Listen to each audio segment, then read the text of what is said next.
Good evening, guys, ghouls, and girls. Welcome to my horror movie review, or movie decomposition, if you will, where I watch a film, break it down, and rate it for your entertainment. Disclaimer: yes, there will be blood, gore, and or disturbing topics discussed, and obviously there will be spoilers, so if this is not really your cup of tea, or you don't want to ruin the movie for yourself but still want to support me, feel free to click off this one and find another. I have plenty of options on my YouTube channel and or my podcast services. Thank you for listening.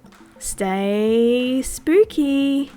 This evening, I wanted to discuss Girl in the Basement. I watched this movie the other night and it shook me to my very core. I can sit and watch gore-filled movies where absolutely horrific things happen to humans, but this one just really got under my skin. This movie is based on a true story of a girl named Elisabeth Fritzl that was held captive by her own father, Josef Fritzl, for 24 years. I will be doing a Spook Chatter episode on Josef Fritzl, so stay tuned for that, it shouldn't be too far away. In the film, we are introduced to a family of four: Mum, Irene, Dad, Don, and two daughters named Sarah and Amy. Sarah is our main character. She is rebellious and keen to get out of her family home as soon as she turns 18. Sarah's sister lives on campus but is visiting for the beginning of the film. We catch a glimpse of her strict father as he refuses to let her go to a party that Irene, the mother, had already agreed to allowing Sarah to go to. Sarah argues with Don until he shuts it down with a very stern no, and Sarah storms to her bedroom, not before yelling she's out of there as soon as she turns 18 and he can't control her anymore. Now, as I mentioned before, our Sarah, she's a rebellious type, so we of course watch her climb out of her window and meet her boyfriend Chris, who rides off on his motorbike into the night. As they go to this party, they have a lovely romantic evening together. Chris even promises to get Sarah her own pink helmet so they can ride away together when she graduates. They also tell each other that they love each other. Irene knocks on Sarah's door, apologising and telling her to unlock the door so they can talk, but of course there's no answer. Don unlocks the door from the set of keys he seemingly carries with him everywhere, and they find Sarah's bed empty and the window wide open. Sarah's boyfriend Chris is a handsome musician who can play the guitar and shows Sarah a song he wrote for her. It's slow, with lovely lyrics. They tell each other that they love one another and they stay the night together on the beach. The morning rolls around. Don is sitting at the front porch and notices Sarah trying to sneak back through her window. He tells her to use the door like a normal person. There is another rise from them both and Sarah hides out in her room. The sister, Amy, is shown in Sarah's bed and Sarah complains about her strict father. Amy pleads for Sarah to just wait it out. She's nearly 18 and she'll be able to leave soon too. Sarah shares that Chris told her he loved her and they both have a moment of swoon. Irene joins the girls and apologises on behalf of herself and Don.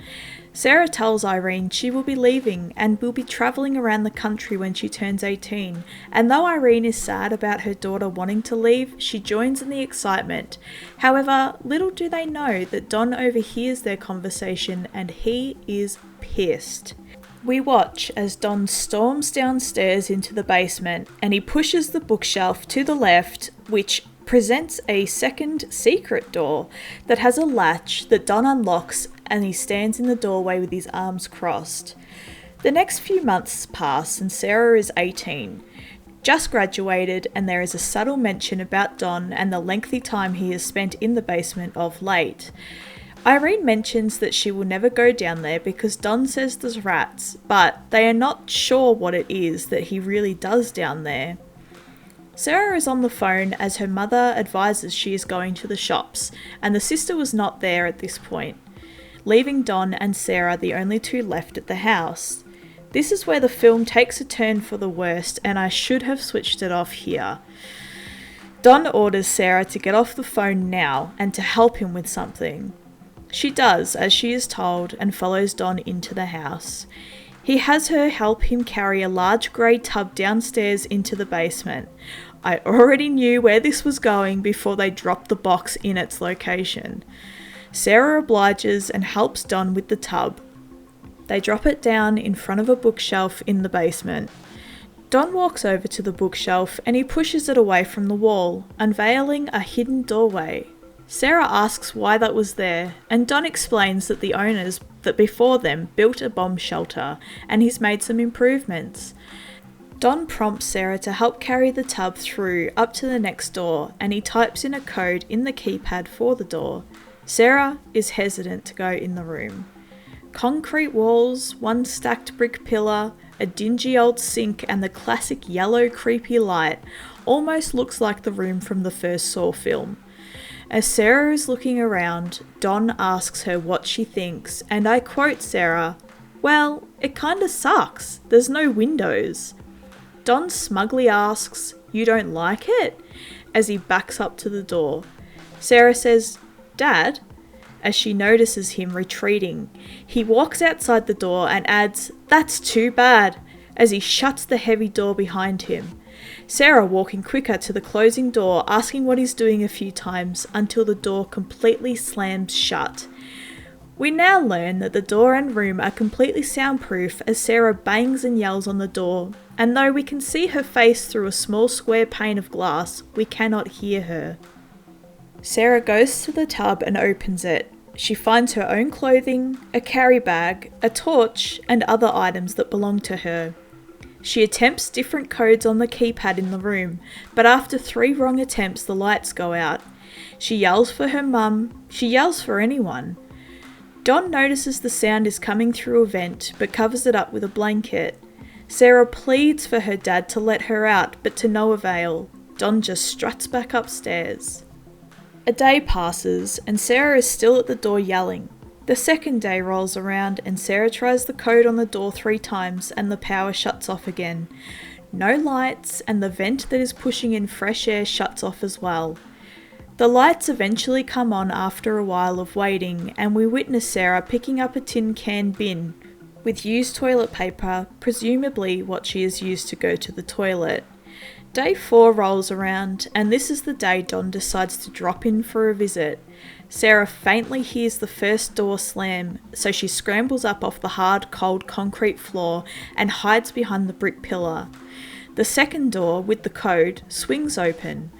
Don walks in, and as he is slowly closing the door, Sarah shoves him into the wall and makes a run through the first door, but as she gets to the second, she learns that this is also locked by a keypad and she cannot escape. Though she screams, she cannot be heard. Don grabs her by her hair and drags her back into the room where she's being held captive. Don throws her down to the ground and he closes the door behind him, shutting them both in the room. Sarah tells him he can't do this to her, and Don shouts back, "Yes, I can." And as Sarah tells him she can't breathe because there's no air, Don then explains that as long as there's power, there's air. So when she attempts 3 keypad guesses incorrectly and everything shuts off, that's her power going out.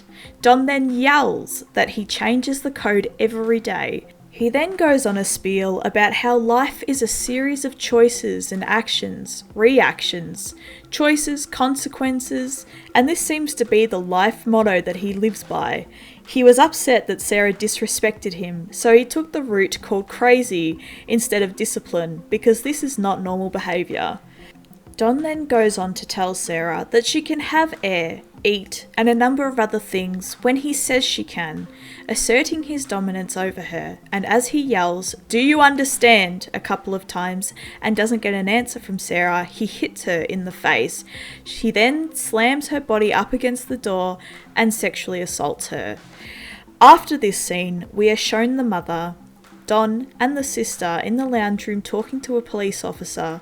Only Don knows where Sarah is, and this is how it is throughout the whole film, and in real life too. Only the father was aware of Elisabeth's real whereabouts. Don shares with the police officer that Sarah always threatened to leave when she turned 18, and she's just finally kept up to her word. Irene cannot believe her daughter would just leave without saying goodbye. The police officer asks if anything is missing, and Don advises yes, clothes, her carry bag, which is really in the tub in the basement hole, and a few other of her items. Amy gives the officer Chris's number in case Sarah is with her boyfriend and the officer leaves. Day 7 rolls around. Sarah hasn't had much to eat and she's very sick. We get a flashback to her and her boyfriend, and they are talking about running away together. This upsets Sarah and she sings the song that he wrote for her out loud. Chris goes to the house. He has a gift for Sarah, but Don tells Chris Sarah has run away with a guy named Steve, that she's not missing, but has just run away, and though Chris doesn't fully believe it, he doesn't argue and just rides away. Day 21, and it is Sarah's 18th birthday. Don brings in a little cake with a candle. Sarah is told to blow out the candle and make a wish, and though she's reluctant to do it, she does. Don then grabs into a brown paper bag and pulls out a plastic bag with her gift. She opens the bag and it's lingerie, which Don forces her to put on. He then tells her to pick something that she wants, and she says that she'd like to get out of there, and even adds a please, which is more than what I would have given him. Don tells her it's a little early for that, and to pick something else. This goes on for a while before he agrees to letting her have a clock in there, but not before making her earn it. Sarah calls him Dad, and he tells her to call him Don. I guess he's trying to disassociate himself as her father, because what he is doing to her is icky. Now, as time goes on, we reach day 354, and Sarah is very pregnant. Yes, that's right folks, pregnant. The ickiest part of all of this is that Don, her father, is the dad of his baby's baby. That is what messed me up the most about this whole thing. Sarah gives birth alone, without any medical assistance at all, with only a book to read up on what to do. She gives birth to a baby girl, Marie, and though she's now also locked down in the hole with Sarah, at least she has some companionship. 4 years now have passed, and Irene is still mourning the loss of her child. Marie is now up and running around and calls Don Dad. Don boasts about how he's been promoted and that he deserves it as he's been there for 10 years. Sarah is pregnant again, expecting another little girl or boy, and is talking about how it may be overcrowded when the second baby comes along. But Don snaps and does not like the idea of Sarah talking about her freedom. He storms upstairs and has dinner with his wife and other daughter. Irene starts asking about his promotion and if it comes with a raise, suggesting to hire a private investigator. Don says no, he doesn't want to waste the money. He gets up and he leaves the table. Don is then seen giving a TV to Sarah and Marie. Sarah explains that this will be their key to the outside. A few years pass again. Sarah has given birth to a baby boy and he is about toddler age. Marie, however, is very sick. Don brought down pills for her, but they are not right. They are not for kids. Don tells Sarah to make it work, and though Sarah pushes for her to see a doctor, Don doesn't budge. It comes to night time, and Marie asks for Sarah to tell her a story. So she dresses it up and tells her about herself, but princessy. How she met her Prince Charming, but is locked away in a dungeon. She even sings the song Christopher wrote for her. Chris, still riding his motorbike, pulls up at the house just as Sarah's sister Amy is leaving. Amy doesn't recognise him at first, but after he introduces himself again, it clicks. Amy explains that her mum has complained that she doesn't visit enough, so that's why she's there. Chris asks how Sarah is. Remember, he still thinks that she just moved away, and Amy's face drops. She stutters a little and says, "You haven't heard?" Chris is confused about how they hadn't heard anything and that Steve must have really done a number on her. Amy, confused by the Steve comment, asks what he's talking about. Steve? Chris explains that is what Don had told him, and Amy was even more confused as to when he had even spoken to her dad. Marie is restless and starts to act a little annoying, for pregnant Sarah anyway, and Marie tells Sarah she wants to go with Don. Sarah tells her that it is not up to her but up to him instead. Now that Marie has seen what exists on the outside from TV, she wants to do those things like play in the park, make friends, go to a zoo, etc. Sarah tells her that she's got friends. They are her friends, but Marie doesn't like that. She yells that she wants to go to a real zoo and calls her mother stupid. Sarah gets upset by that comment and yells, "Hey!" telling Marie to go to the quiet chair. Chris and Amy talk. Chris tells her he knew something was off and that Don was lying, but he seemed nice about it. Amy, for the most part, thinks she got away and she's living the dream, but is still suspicious that he's done something to her because of a few incidents prior. He hit Irene once and put her in hospital for 2 days, and because Sarah always stood up for herself, Amy thinks maybe he hit her too and she fell. Sarah helps diffuse her little girl's upset by putting up some blankets and grabbing some torches, making as much of an adventure that she can for the kids. It was actually quite sweet and one of my favourite moments in the film. Amy has told Irene about the lie Don told Chris and she confronts him. Don admits that he did lie but defends by asking what does it matter. Amy says that he knows something, and Don just says she's been threatening to run away for a long time and that they were expecting it to happen. Amy accuses him of knowing something, and Irene threatens that she will be hiring a private investigator. Don slams his large book to the ground and we see his keys are left on the chair. Irene stands up to him and tells him he doesn't have to pay for it and she will, and he looks mad. Irene starts breaking things and Don is pissed. She storms off and he follows. Amy notices the keys on the chair and grabs them. She makes a run for the basement. Amy gets down to the basement and looks around a little. Sarah is breathing quite heavily, seemingly going into labour. Amy finds a box and digs through it, and Don slowly and quietly creeps downstairs. He stands and watches her for a minute as she rummages, and he yells, "Hey!" She is startled.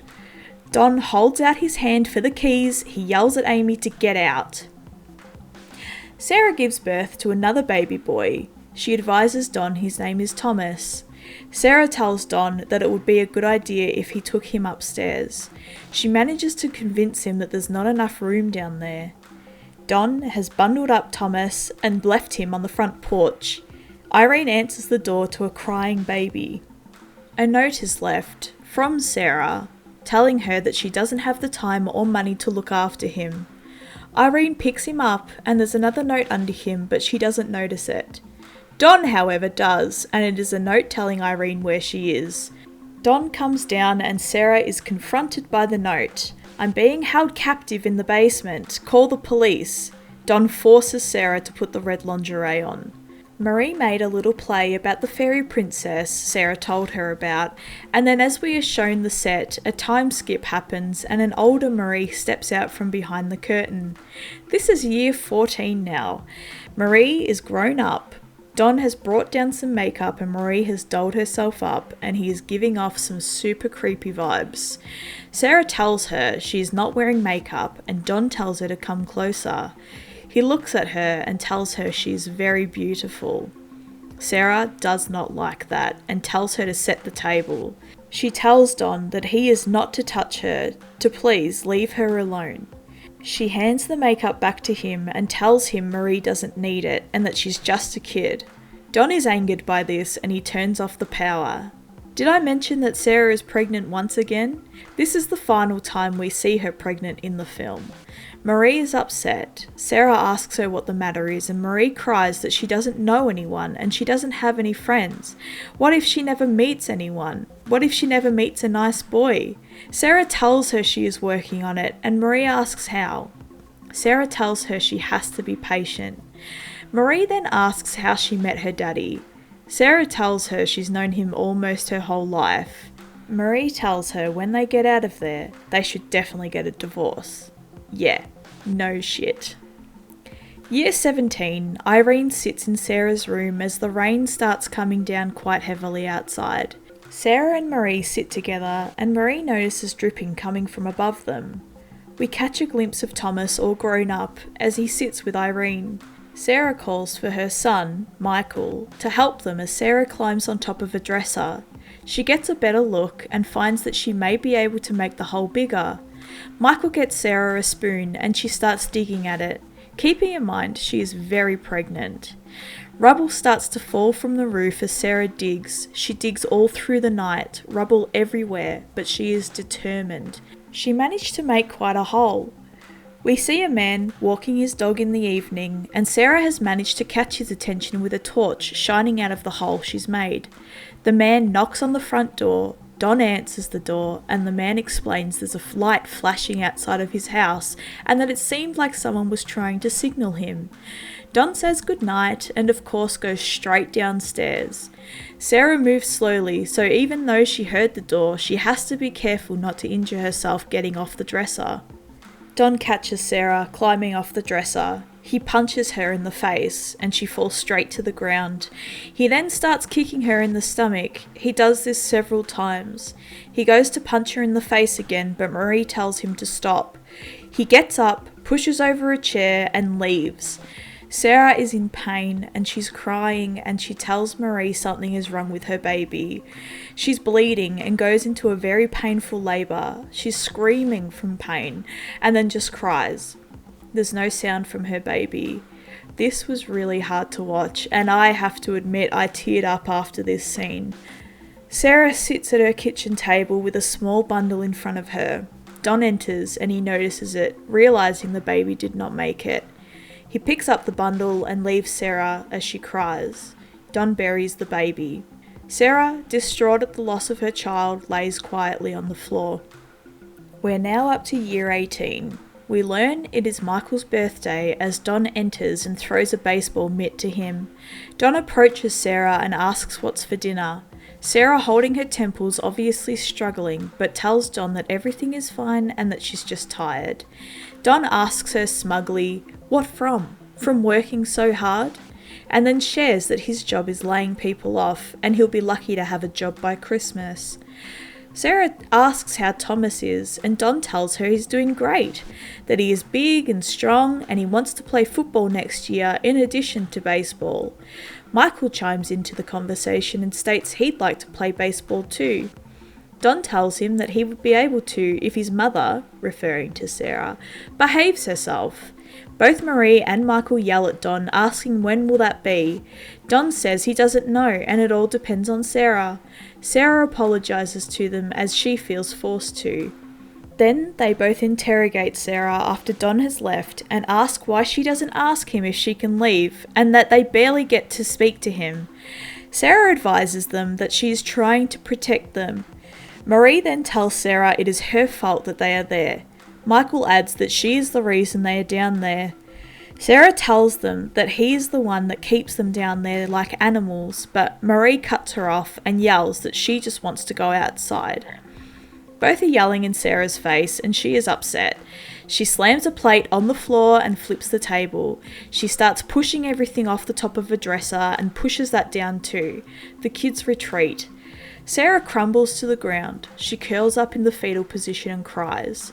She lays on the floor and then reminisces about Christopher and flashes back to when he told her he loved her. The kids, feeling guilty, slowly come in. Marie puts a blanket over the top of Sarah and they begin cleaning up. Michael apologises and Sarah then says she's sorry as well. Marie asks about what? And Sarah says that if she just shut up like Amy, they wouldn't be in that situation. Marie asks who Amy is, and Sarah tells them she hasn't been honest with them, but they're old enough now, and they deserve to know the truth.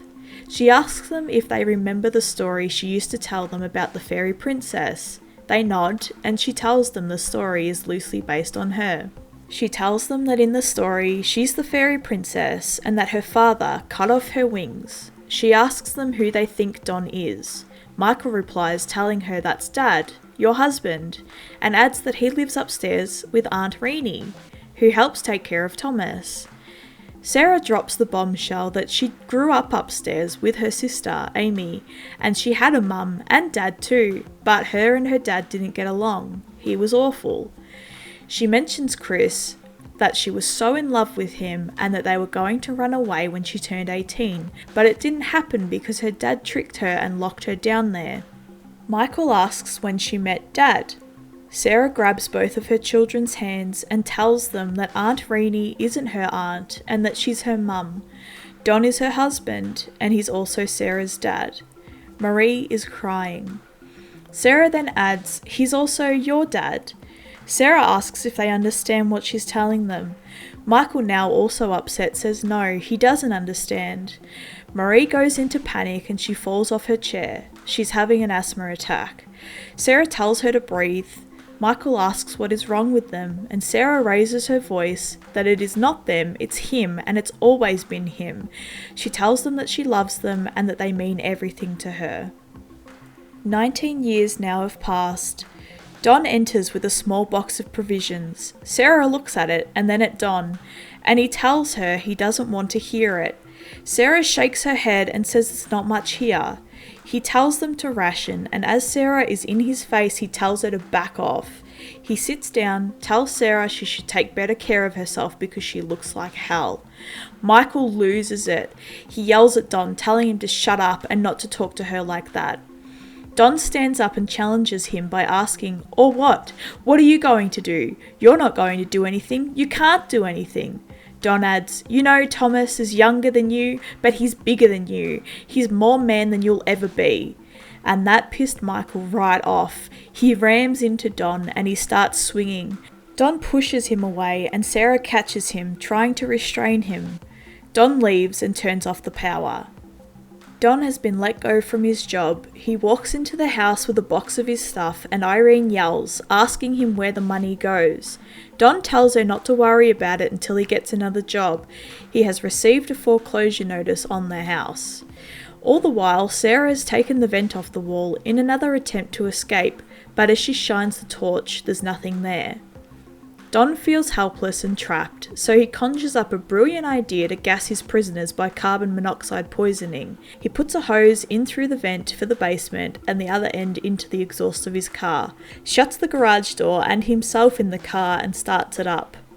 The gas seeps into the basement where the three are sleeping, and just as Don starts to get sleepy in his car, Thomas bursts into the garage and Don tells him a shit excuse about how many miles he can get out of his car. Thomas asks if he's okay, and Don replies with asking him if he told him about choices and consequences, and that sometimes you make a bad choice, you think it is a good choice, but it turns out to be bad, and that he's trying to figure it out. Don heads down to the basement to check on the three, and thankfully Marie moves her arm, giving Don confirmation that he didn't finish them off. He sighs some relief. 20 years passed and the scene opens with Marie laying down. She is struggling to breathe and is not well at all. Michael asks Sarah what they should do. Upstairs, however, Don is holding a barbecue on their property, something baseball related for Thomas. Marie is coughing and Sarah is just holding on to what Don had told them earlier, that after the baseball game, Don would be down there.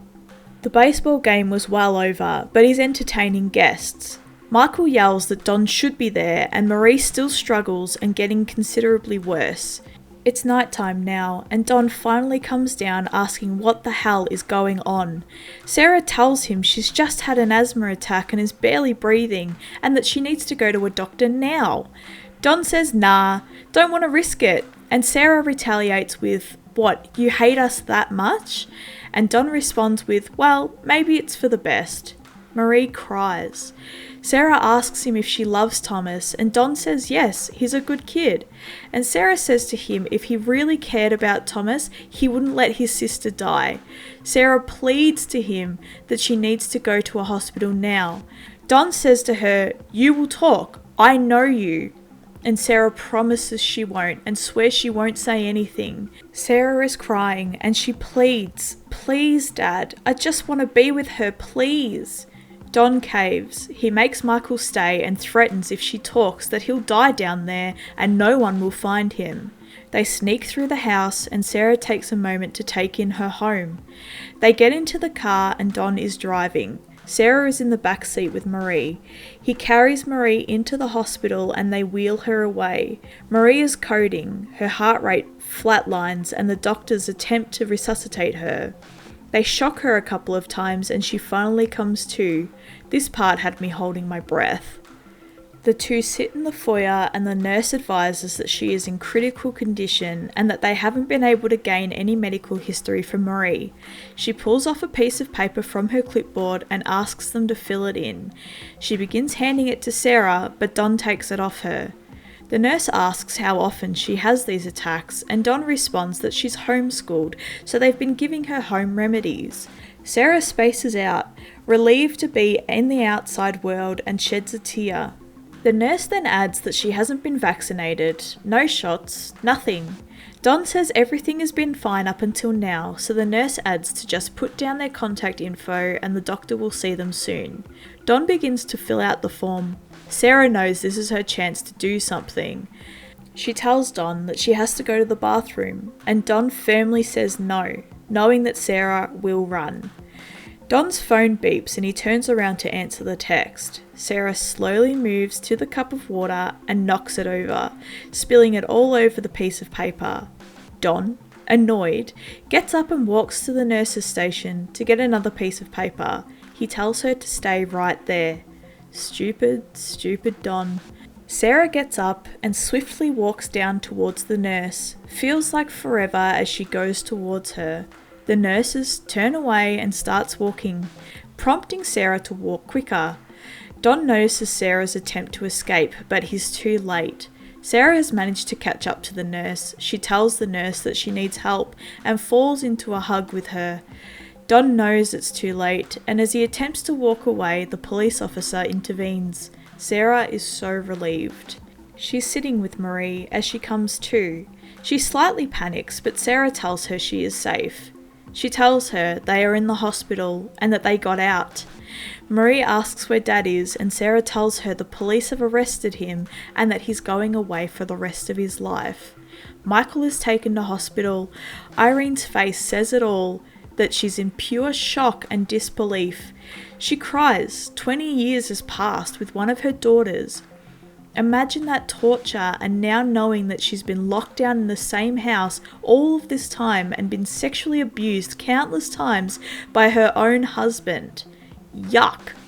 All three kids are playing soccer together as Sarah sits with her mum and sister. They hear a motorbike coming up the path. It's Christopher. They go off together and he tells her that he has a surprise for her.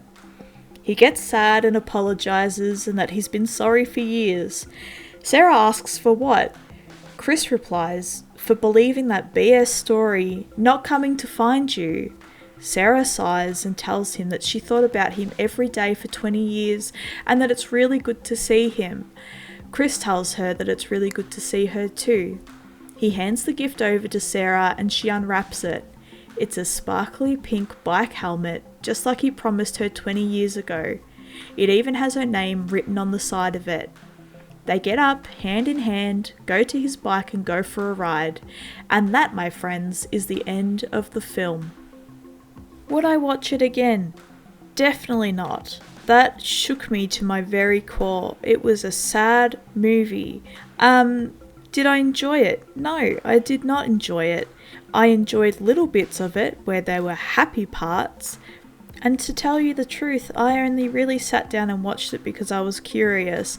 I'd read stories about it, and now I know more about Josef Fritzl, so a Spook Chatter episode will be coming your way shortly, so I can be done with this whole messed up situation and move on to the next one. So thank you so much for listening, I appreciate that, and I will see you on the next one. Stay spooky.